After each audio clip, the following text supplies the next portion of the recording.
Hello प्यारे बच्चों, कैसी चल रही है आप लोगों की पढ़ाई? बढ़िया बढ़िया चलनी भी चाहिए। चलो प्यारे बच्चों, आज का जो हमारा टॉपिक है इसमें हम पढ़ेंगे concept booster problems. Concept booster problems में पिछले वाला जो पार्ट था उसमें हमने इंस्ट्रूमेंट पर बेस्ड कॉन्सेप्ट बूस्टर प्रॉब्लम्स करे थे। इस वाले पार्ट्स में हम drift velocity, equivalent resistance, heating effect के क्वेश्चंस को सॉल्व करेंगे। ओके, तो एक एक करके क्वेश्चंस को सॉल्व करेंगे और वहां पर्टिकुलर क्या कॉन्सेप्ट देना चाह रहा है वो क्वेश्चंस वो भी एनालाइज करेंगे। ओके, चलिए स्टार्ट करते हैं। पहला क्वेश्चन, ये क्वेश्चन कहता क्या है, एक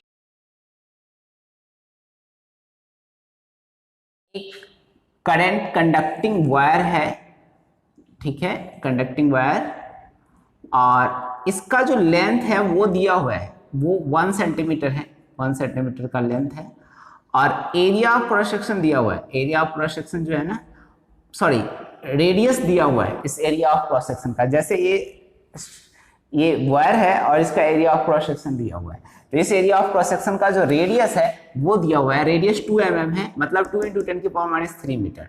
और इसके क्रॉस जो वोल्टेज लगा हुआ है बैटरी, वो कितना लगा हुआ है? 120 वोल्ट का लगा हुआ है। रेसिस्टिविटी दिया हुआ है 1.7 × 10⁻8 ओम मीटर। आपको करंट की वैल्यू निकालनी है। कितनी, किसकी वैल्यू निकालनी है? करंट की वैल्यू। तो चलिए स्टार्ट करते हैं। देखिए, करंट की वैल्यू निकालने के लिए अगर हमको इसका रेजिस्टेंस पता चल जाए इस कंडक्टर का, तो हम आराम से निकाल सकते हैं। V = IR से, ओम्स लॉ से। तो हम रेजिस्टेंस निकालेंगे, R = ρL/A, और रो की जो वैल्यू है वो कितनी है? 1.7 × 10⁻8 इंटू L। L के जगह पर जो है 1 × 10⁻² metre. And area of cross section जो है πr² है, तो πr² में पाई इंटू ये r² है 2 × 10⁻³ का स्क्वायर। ओके, और पाई के जगह पर हम चाह रहे हैं कि यहाँ वैल्यू पुट ही कर दिया जाए 10⁻8 यहाँ पर, तो 1 × 10⁻², यहाँ पर वैल्यू पुट करूँगा 2.7/7, सॉरी 22/7, तो ये 7 क्या चला जाएगा ऊपर, ठीक है। तो 7 यदि ऊपर सीधा रखिए तो 3.14, क्यों इसको फालतू में ले जाना, देख लेना, थोड़ा बहुत पॉइंट का अंतर हो जाता है, बट कोई नहीं। इतना इंटू 4 × 10⁻6, चलो इतना तो हो गया। जो कट रहा है ना, जहां तक उसको कट कर लो, तो ये 0.44 जा 16 170, तो ये 2 4 2 8 5। ओके, और ये जो है ना यहाँ पर ये जो होगा ये 0.425, ये कैंसिल सही है ना।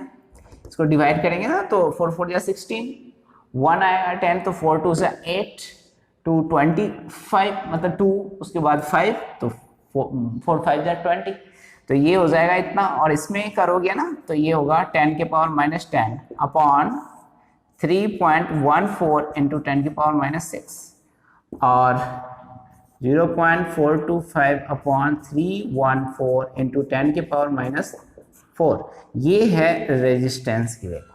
अब रेजिस्टेंस तो पता चल गया हमें, अब हमें क्या करना है? करंट निकालना है। इसको हम सॉल्व करने में इंटरेस्टेड नहीं हैं, क्योंकि हमें करंट निकालना है। तो R की वैल्यू अगर सॉल्व भी कर लेंगे तो हम कितना कैसे निकालेंगे, ठीक है, मतलब क्या कर लेंगे उससे, कुछ R की वैल्यू तो निकालना नहीं है। तो आराम से V = IR लगाओ, ओम्स लॉ से। ओम्स लॉ क्या लिखते हैं आप? V = IR, और यहां जानते हैं आप V = क्या है? V की वैल्यू कितनी दे रखी है? 120 volt, equal to I into R। R के जगह पर कितना दे रखा है? ये वाला वैल्यू 0.425 अपॉन 3.14 इंटू 10⁻⁻4। ओके, तो यहां अगर इसको यहीं पर, ये दूसरा क्वेश्चन है, चाहे तो ले जा सकते हैं उधर, बट यहीं पर सॉल्व कर लेते हैं। I = कितना है? इसको 100, इसको डिवाइड करेंगे ना तो ये चीजें तो नीचे आएगी, 120 अपॉन ये जो पूरा चीज है ना 0.425 अपॉन 3.14 इंटू 10 के पावर -4, ये तो नीचे आ जाएगा। अब ये सॉल्व हो जाएगा, i equal to 120 into 3.14 into 10 के पावर 4 अपॉन 0.425। ओके, इतना क्लियर है आपको? अगर क्लियर है तो इसको सॉल्व कीजिए और यहाँ पर ये पॉइंट है, इसको 0 लगाइए यहाँ पर, ठीक है।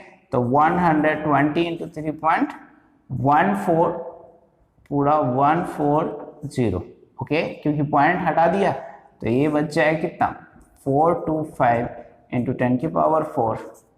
और ये सब जब कैलकुलेशन तुम करोगे ना, थोड़ा सा कैलकुलेशन करोगे तो तुमको 0.86 इंटू 10 के पावर 6 ओम इसी के आसपास आएगा, एग्जैक्ट नहीं भी, सॉरी ओम तो होगा नहीं, एम्पियर इसी के आसपास, ठीक है प्यारे बच्चों। तो ये फर्स्ट क्वेश्चन का आंसर था, थोड़ा सा कैलकुलेशन बस। अच्छा, इसमें था क्या कंसेप्ट कि आपको रेजिस्टेंस निकालना था जस्ट रेसिस्टिविटी का यूज करके, और थोड़ा सा कैलकुलेशन, थोड़ा सा इसमें कैलकुलेशन था। बोर्ड के लेवल में जो क्वेश्चंस आते हैं थोड़े से कैलकुलेशन तो रहते हैं उसमें, ठीक है। अब इसमें हमें ये क्वेश्चन सॉल्व करना है। इसमें सेकेंड नंबर क्वेश्चन है इसका, ए एंड बी के अक्रॉस आपको क्या करना है, इक्विवेलेंट रेजिस्टेंस निकालना है। You have to find the equivalent resistance across AB, okay. तो सॉल्यूशन लिखिए, इसमें क्या है देखिए, AB के अक्रॉस अगर आपको इक्विवेलेंट रेजिस्टेंस निकालना है प्यारे बच्चों, तो इस और इस ओम को क्या, रेजिस्टेंस को क्या करेंगे, ऐड करेंगे, और ये सामने जो है ना 6 ओम है, तो ये क्या हो जाएगा, सामने ये वाला जो चीज होगा वो कितना होगा, ये तो ऐसे ऐसे, और यहाँ है ये 6 ओम है, और ये 6 ओम है, और ये 3 ओम है, और यहाँ पर ये जो है ना 6 ओम है, ये 6 ओम है, ये भी 6 ओम है, 3 ओम है, ये 6 ओम है, और यहां पर भी ये जो है ना, ये दिया हुआ है 3 ओम बेटा,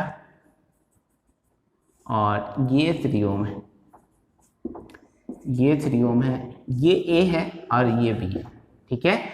तो 6 ओम को यहाँ पर 6 ओम क्या है, इसके पैरेलल में, तो 6 ओम पैरेलल में जब है, क्योंकि एडिशन कर दी इसकी, अगर इसके अक्रॉस बैटरी लगाओगे ना, तो इसके अक्रॉस बैटरी लगाना है, तो ये क्या आएगा, ये करंट जो है ना सेम ही पास करेगा, मतलब ये दोनों जो रेजिस्टेंस हो गए 3 ओम वो क्या दिखाई देगा, सीरीज कॉम्बिनेशन में, ठीक है।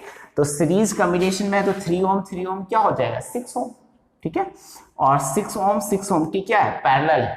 तो पैरेलल कॉम्बिनेशन में मैंने बताया, जब दो रेजिस्टेंस कनेक्टेड रहता है तो इक्विवेलेंट रेजिस्टेंस जो होता है वो R1 into R2 upon R1 plus R2 होता है, ठीक है। तो इन दोनों का जो इक्विवेलेंट रेजिस्टेंस आप निकालेंगे, इसका और इसका इक्विवेलेंट रेजिस्टेंस, तो ये क्या हो जाएगा, R इक्विवेलेंट इक्वल टू क्या होगा, 6 इंटू 6 अपॉन 6 प्लस 6, तो 36 12 3 ओम, ओके। तो ये जो होगा ना इसके अक्रॉस जो इक्विवेलेंट रेजिस्टेंस होगा वो कितना होगा, 3 ओम होगा, ओके, 3 ओम, और इसको रफ कर देंगे, ठीक है। ये रफ हो गया, मैंने हटा दिया वहां से इसको। अब ऐसे सेम 3 ओम क्या हो जाएगा, 6 ओम होगा, ये इसके पैरेलल होगा, तो 6 and 6 को जब हम मैनिपुलेट करेंगे, क्योंकि पैरेलल कॉम्बिनेशन है, तो फिर से 3 ओम आएगा। तो ये पूरा जो सर्किट जो होगा ना, इसको खत्म करके आप स्टेप बाय स्टेप समझते रहिए। ये कितना हो जाएगा, फिर से 3 ओम हो जाएगा, नहीं, फिर 3 ओम को जब मैनिपुलेट करेंगे तो कितना होगा, 6 ओम होगा, और ये इसके क्रॉस में क्या आ जाएगा, 6 ओम आ जाएगा। यहाँ पर ये जो है ना, ये भी 6 ओम आएगा। तो 6 ओम क्या है, पैरेलल कॉम्बिनेशन। जब पैरेलल कॉम्बिनेशन में रहेगा तो इसको मैनिपुलेट करेंगे, फिर से 6 इंटू 6 अपॉन 6 प्लस 6, तो 12 हो जाएगा। तो ये जो होगा ना, ये रफ हो जाएगा, इसको कर देंगे रफ, और ये फिर से 3 हो गया, ठीक है। अब आपको तो इतनी सुविधा मिलेगी नहीं, मिटाते रहो ऐसे कॉपी में, तो कॉपी में नहीं मिटाएंगे ना, तो आप एक तो स्टेप सॉल्व कर लीजिए, एक स्टेप सॉल्व करके दूसरे स्टेप में डायरेक्ट आप लिख सकते हैं by solving above circuit we can find finally 3 इतना लिख सकते हैं आप, ठीक है। और इसमें जो है ना, इसको by solving above circuit we can find finally इतना फाइंड आउट करेंगे। और ये ऐसे एक बार दिखा दीजिए, बाकी सब स्टेप दिखाने की जरूरत नहीं, अगर टाइम रहे तो दिखा दीजिए, वैसे कभी कभी लिखने की जरूरत हो जाती है। अब देखिए 3 into 3 ये सॉरी 3 क्या हो जाएगा, सीरीज कॉम्बिनेशन में सेम ही करंट पास होगा, इसके करंट अलग होंगे, I1 है ये I2 है, तो 3 सेम करंट पास होगा, तो सेम करंट में क्या होता है, एडिशन हो जाता है, तो ऊपर एडिशन हो जाएगा, ये देखिए ये चीज जो हो जाएगा ना, ये ऐड हो जाएगा और नीचे भी ऐड होगा। तो ये 3 ओम है, ये 6 ओम है, और ये यहाँ से कितना वोल्ट है बताओ मुझे, ये जो है ना 6 वोल्ट है, कितना वोल्ट है 6 वोल्ट, सॉरी अच्छा करंट तो बताना, इक्विवेलेंट रेजिस्टेंस बताना है, इसलिए वर्चुअल बैटरी लगा रखा है। ओके अब देखो इक्विवेलेंट रेजिस्टेंस अब फाइनल कितना होगा, वो 6 into 3/6 + 3, ओके तो 18/9, ये कितना हो जाएगा 2 ओम, यही है इक्विवेलेंट रेजिस्टेंस। ओके तो आपको इक्विवेलेंट रेजिस्टेंस निकालना था, करंट नहीं निकालना था, और ये मैंने जो बनाया था बैटरी वर्चुअल सर्किट था, ठीक है। ये हो गया सेकेंड नंबर क्वेश्चन। अब हम इसको रफ करके फिर थर्ड एंड फोर्थ सॉल्व। प्यारे बच्चों ये थर्ड नंबर क्वेश्चन है, इसमें इक्विवेलेंट रेजिस्टेंस आपको फाइंड आउट करना है। लेडर टाइप का प्रॉब्लम होता है जिसमें इनफाइनाइट रेजिस्टेंस लगे होते हैं, ठीक है। तो फाइंड द इक्विवेलेंट, एक क्वेश्चन क्या कहता है, find the equivalent resistance, equivalent resistance across A B, resistance across AB, A and B, A and B के अक्रॉस आपको इक्विवेलेंट रेजिस्टेंस निकालना है। चलिए सॉल्यूशन सॉल्व करते हैं इसको। देखिए ये जो है ना, ये वाला पूरा पोर्शन ये यहाँ से यहाँ, अब देखेंगे कि ये रिपीट करता जा रहा है, तो हम उसको x मान लेते हैं, ठीक है। और x मान करके, और चूंकि ये इनफाइनाइट तक जाता है, अप टू इन्फिनिटी है, तो अगर मान लीजिए x हमने इसको मान लिया, तो ये जो छोटा सा ये R एंड R रेजिस्टेंस है, वो उसको कोई ज्यादा, जैसे एक समुद्र में एक लोटा पानी डाल दे तो समुद्र के पानी के स्तर में कोई बदलाव तो आएगा नहीं, तो वो तो वही रहेगा। तो ऐसे ही चीज यहाँ पर है, ये इसको जैसे ही आप करेंगे ना, यहाँ से एक कर लीजिए, यहाँ है ये A है और ये B है, ठीक है प्यारे बच्चों। यहाँ से इक्विवेलेंट रेजिस्टेंस निकालना आपको, ये X है और ये R है, ये R है, ठीक है। आपको क्या करना है, AB के अक्रॉस इक्विवेलेंट निकालिए, इसको मैंने लेट कर दिया, ये लेट है। तो इक्विवेलेंट जो रेजिस्टेंस होगा ये इस पर्टिकुलर कॉम्बिनेशन में, इसके लिए यहाँ तक का तो X मान लिया है। अब ये पूरे सर्किट का जो इक्विवेलेंट रेजिस्टेंस होगा वो भी X ही होगा। पहले तो एक काम कीजिए, इस सर्किट के अक्रॉस अगर मान लीजिए यहाँ पर आप बैटरी लगा दे, तो AB के अक्रॉस इक्विवेलेंट रेजिस्टेंस कितना आएगा वो बताओ। वो आएगा, ये दोनों पैरेलल में है, तो R into X/R + X और प्लस R, ठीक है। ये जो है ना, इसको सॉल्व करेंगे तो ये दोनों को सॉल्व करने पर इतना आएगा, ठीक है। इसको एक स्टेप और आगे ले जाओ, ये ऐसे है इस तरह से, और ये यहाँ पर है R, और यहाँ पर ये इस तरह, तो R into X/R + X, ठीक है। तो ये इक्विवेलेंट रेजिस्टेंस यहाँ है, R तो प्लस में कर दिया, ऐड कर दिया, और ये बैटरी मैंने वर्चुअल लगाया हुआ है। चलो ये इक्विवेलेंट रेजिस्टेंस है इस पूरे सर्किट का, लेकिन मैंने जैसा कहा कि इस पूरे लेडर्स को मैंने X माना हुआ है, तो ये तो इनफाइनाइट तक जाता है, पूरे में थोड़ा सा 1-2 मान लो ऐड भी कर दे, इन्फिनिटी में 1-2 ऐड भी कर दे, तो कोई फर्क नहीं पड़ता इक्विवेलेंट रेजिस्टेंस पर। समझ में आई रही बात है ना भाई, अभी बताया समुद्र में एक लोटा पानी डाल दो, पानी के स्तर में कोई बदलाव नहीं आएगा, वैसे ही चीज यहाँ है।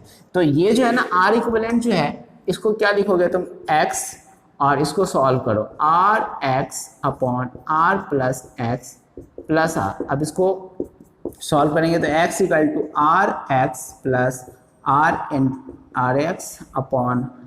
+ X, और X = RX + R² + RX/R + X, okay. और यहाँ पर इतना समझ में आ गया, तो अब नेक्स्ट करो।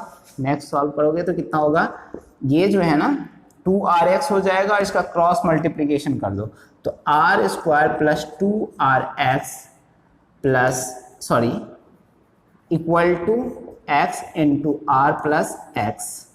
तो आर स्क्वायर प्लस 2rx, ये जो rx है ना ये इसको मैनिपुलेट करोगे तो minus x square equal to 0, ये है।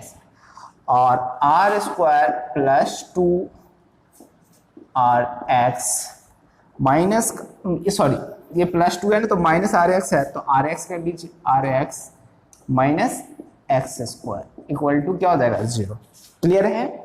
अब यहाँ तक क्लियर है तो हमें x की वैल्यू निकालनी है। x की वैल्यू हम क्या जानते हैं, अगर मान लीजिए क्वाड्रेटिक इक्वेशन है, ठीक है, तो x की वैल्यू निकालनी है आपको, ठीक है। ये इधर आया, एक काम करो x की वैल्यू के लिए तुमको क्या करना पड़ेगा, x में क्वाड्रेटिक बनाना पड़ेगा। तो माइनस है तो माइनस कॉमन ले लो, ठीक है, तो माइनस इसमें कॉमन ले लोगे तो x square minus r square equal to 0, इतना कर सकते हैं माइनस कॉमन लेके। तो x की वैल्यू कितनी हो जाएगी, minus b minus r plus minus under root B square minus 4ac। तो b स्क्वायर क्या हो जाएगा, माइनस r का स्क्वायर माइनस 4a की जगह पर क्या लिखेंगे 1 इंटू c जो है ना माइनस r स्क्वायर, ठीक है।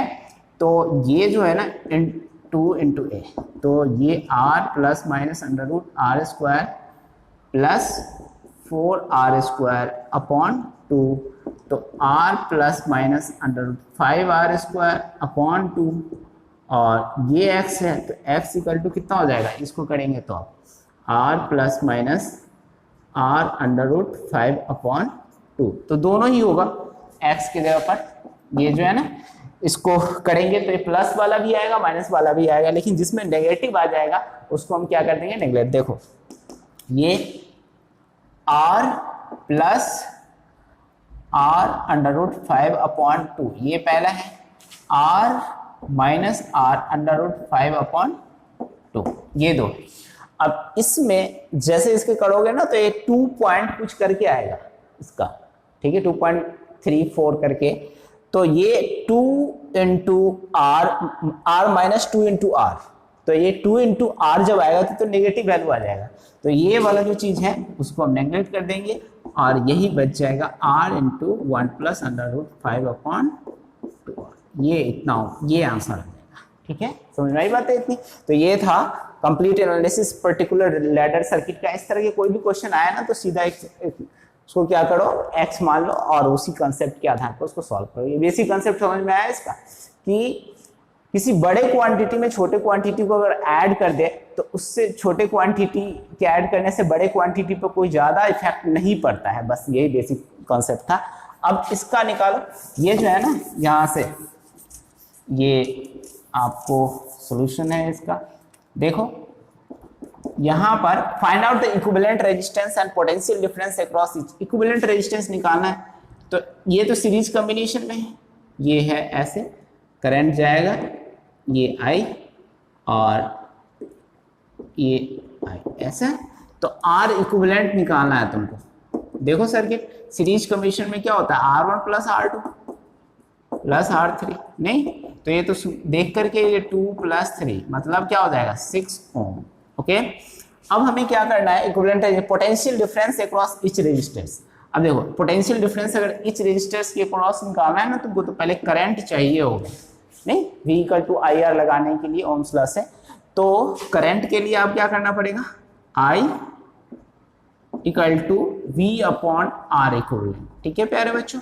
और V कितना है 12 upon R equivalent, R equivalent कितना है 6 इक्वल टू 2 एम्पियर, ठीक है 2 एम्पियर।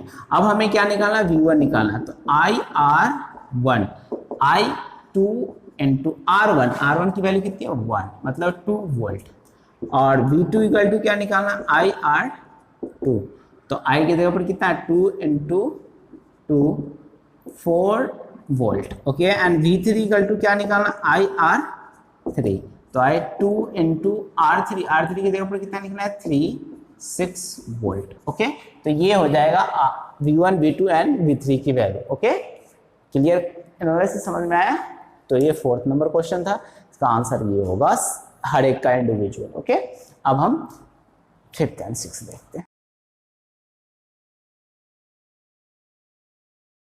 प्यारे बच्चों, क्वेश्चन नंबर 5 है, ये कहता है कि एट रूम टेम्परेचर जो रेजिस्टेंस है लिखा हुआ है at room temperature 27 degree Celsius, ठीक है, रूम टेम्परेचर 27 डिग्री सेल्सियस ऐसे मानते हैं average, the resistance of the thermal element is 100 ohm, ठीक है, then find the temperature of the element, element की टेम्परेचर निकालनी है if the resistance of thermal coefficient of resistance of the resistor is 1.7 into 10 की power minus 4 degree पर degree Celsius. इसमें ना एक बीच में ये चीज रह गया कि the final temperature of the resistor is, जो फाइनल टेम्परेचर है रेजिस्टर का वो 107 ओम है, ठीक है। तो अब हमें क्या करना है इसमें,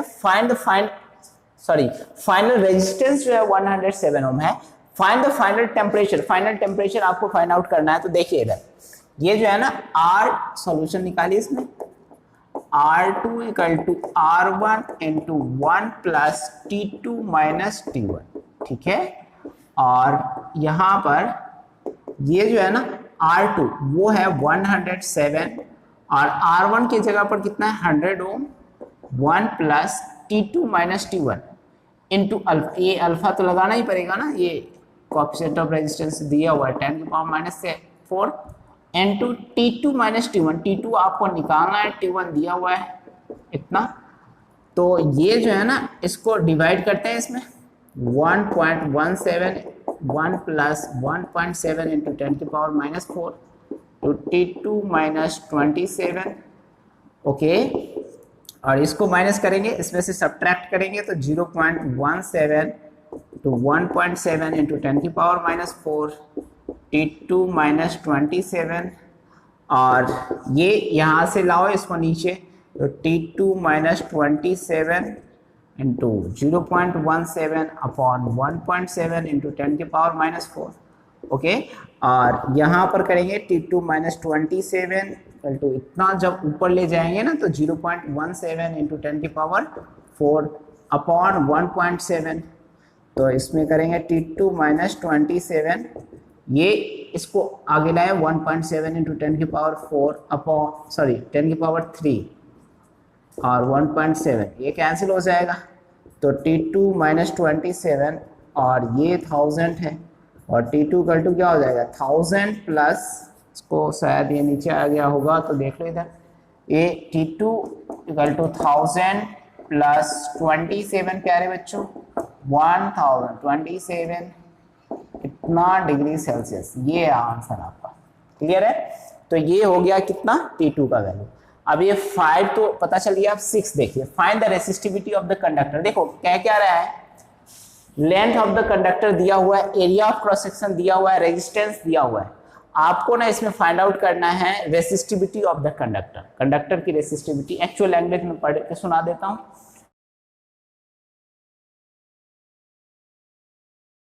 देखो एक्चुअल लैंग्वेज क्या कह रहा है, wire having length 15 metre and 6 into 10 की power minus 7 metre square cross section area in which the negligible current is flowing, its resistance is 5 ohm, what is the resistivity of the substance at practical temperature, मतलब जो actual जो temperature होगा, जो ordinary temperature है room temperature, उसी पर कितना इसका रेसिस्टिविटी होगा। तो देखो सोल्यूशन निकालो, R इक्वल टू क्या होता है रो एल अपॉन ए, नहीं तो R equal to 5 ohm rho L, L के जगह पर कितना लिखेंगे 15 सेंटीमीटर, सॉरी 15 मीटर, नहीं 15 मीटर अपॉन ए की जगह पर आप लिखेंगे कितना 6 इंटू 10 की पावर माइनस 7, ओके।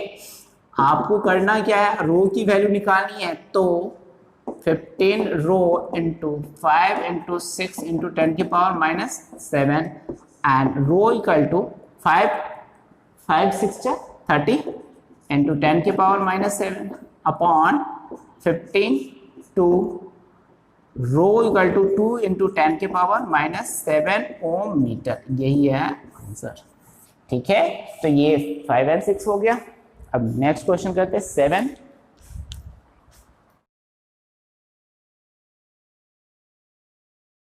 क्वेश्चन क्या कह रहा है कि मैं रीड ही कर देता हूं इसको। एक कॉपर वायर है, a copper wire which has 1 mm cross sectional area and 0.5 ampere current is flowing through it। मतलब 0.5 एम्पियर का करंट इससे पास हो रहा है। इफ 8.5 into 10 की power 28 number of electrons presented per unit volume, then find out the drift velocity of electrons। ये जो है ना, तुमको याद भी रखना है, इसको कैलकुलेट करके find out the drift velocity निकालना है आपको। तो ये मान लीजिए कॉपर है वायर, ठीक है, और इस कॉपर वायर में ना एरिया ऑफ क्रॉस सेक्शन तो दिया हुआ है, ठीक है, और इसका पोटेंशियल डिफरेंस भी दिया हुआ है। इसके क्रॉस जो है ना, नहीं, करंट पास कितना कर रहा है वो दिया हुआ है, ठीक है। तो आपको निकालना क्या है, एन दिया हुआ है, number of electron per unit volume ये दिया हुआ है, आई दिया हुआ है, तो आपको निकालना है ड्रिफ्ट वेलोसिटी। तो आप एक फॉर्मूला जानते हैं, I equal to n e A B D. Okay, तो आई की जो वैल्यू है बेटा वो 0.5 है, एंड 8.5 इंटू 10 की पावर 28 इंटू ई 1.6 इंटू 10 की पावर माइनस 19। ये ई क्या है, इलेक्ट्रॉन का चार्ज है। ओके, और ए एरिया ऑफ क्रॉस सेक्शन है, इंटू 1 इंटू 10 की पावर माइनस 6 इंटू वीडी, ये ड्रिफ्ट वेलोसिटी है। ठीक है प्यारे बच्चों, तो 0.5 इंटू 8.5 इंटू 10 की पावर क्या हो जाएगा, देखो ये 28 है, इंटू 1.6 इंटू 10 की power minus 25 into V D. Okay, और इसको जब हम सॉल्व करेंगे, ये 0.5 इंटू 8.5 1.6 इंटू 10 की पावर 3, ठीक है, 25 में 3 ऐड करेंगे 28 आ जाएगा वी डी। तो वी डी इक्वल टू जो होगा वो 0.5 अपॉन 8.5 इंटू 1.6 इंटू 10 की पावर 3, और इसको जब सॉल्व आप करेंगे ना तो ये आएगा 3.7 इंटू 10 की पावर माइनस 5 मीटर पर सेकेंड। ये सॉल्यूशन आप करेंगे तो आपको फाइंड आउट होगा इसका। और ये वैल्यू याद रखना है, ड्रिफ्ट वेलोसिटी का जो वेलोसिटी होता है, ड्रिफ्ट वेलोसिटी का जो वैल्यू होता है -5 रेंज का होता है, 10 की पावर -5 रेंज का। ओके, अब इसमें ये क्वेश्चन क्या कर रहा है, इसमें हीटिंग का है क्वेश्चन। अगर हीट देंगे तो क्या होगा, देखो ये हीटिंग में क्या कर रहा है, 8 number question, at what temperature the copper wire where its resistance is double the resistance of the wire is 0 degree Celsius. अगर रेजिस्टेंस डबल कर दिया जाए तो किस टेम्परेचर पर इसका रेजिस्टेंस डबल हो जाएगा। यही कहने का मतलब, at what temperature of the copper wire where its resistance is double and the resistance at 0 degrees at the resistance of 0 degree Celsius. The temperature coefficient of resistance is दिया हुआ है, temperature coefficient 4 into 10 की power minus 3 degrees पर degree Celsius. Simply इस question का ये कहने का मतलब है कि किस टेम्परेचर पर जो दिया हुआ रेजिस्टेंस R है, R1, वो R2 के इक्वल हो जाए, मतलब 2R हो जाए। ठीक है, इसको सॉल्व करते हैं, सिंपल सा क्वेश्चन है। देखिए R2 इक्वल टू क्या होता है, R1 into 1 plus alpha T2 minus T1, नहीं तो कह रहा है ट्वाइस हो जाए, तो मैंने 2R ले लिया हुआ है R2 को, तो 2R equal to R into 1 plus alpha, alpha की जगह पर क्या लिखेंगे 4 इंटू 10 की power minus 3 into T2, T2 की जगह पर क्या लिखोगे आप, T2 तो निकालना ही है, और T1 जो है ना 0 है, और ये R कैंसिल हो जाएगा, तो 2 इंटू 1 प्लस 4 इंटू 10 की power minus 3 into T2। Okay, तो ये इसको लाओगे इधर तो क्या हो जाएगा 1 इंटू 4 इंटू 10 की पावर माइनस 3 इंटू T2, और T2 इक्वल टू क्या हो जाएगा 1/4 इंटू 10 की पावर 3। तो ये इसको डिवाइड करोगे ना तो 0.25 इंटू 10 की पावर क्या हो जाएगा 3। इसको सॉल्व करो, 250 डिग्री सेल्सियस ये है आपका फाइनल टेम्परेचर। कंफर्म। तो ये 8 नंबर क्वेश्चन है। उसके बाद आप 9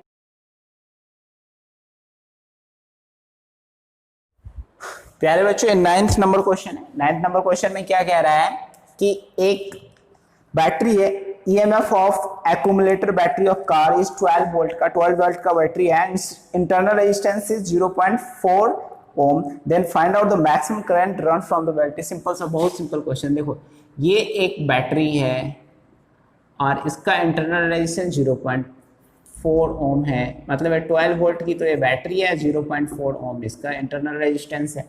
तो आपको बताना ये है कि इससे करंट कितना निकलेगा। तो I इक्वल टू क्या हो जाएगा, EMF अपॉन R, नहीं तो EMF कितना है 12 वोल्ट अपॉन R 0.4, और इसको जब ऊपर ले जाएंगे ना 10 को, तो ऊपर 10 आ जाएगा, 4 × 3 मतलब 30 एम्पियर का करंट फ्लो। सिंपल, इसमें रेजिस्टेंस 0.4 ओम है तो 30 एम्पियर का ही करंट फ्लो होगा। अच्छा, अब यहाँ पर हीट प्रोड्यूस निकालना है तुमको। हीट प्रोड्यूस क्या है, जैसे सॉल्यूशन में H equal to I square R into T, ठीक है। हीट इक्वल टू क्या होता है, I square R into T. एक बार रीड कर देता हूँ, एक्चुअल क्वेश्चन क्या है।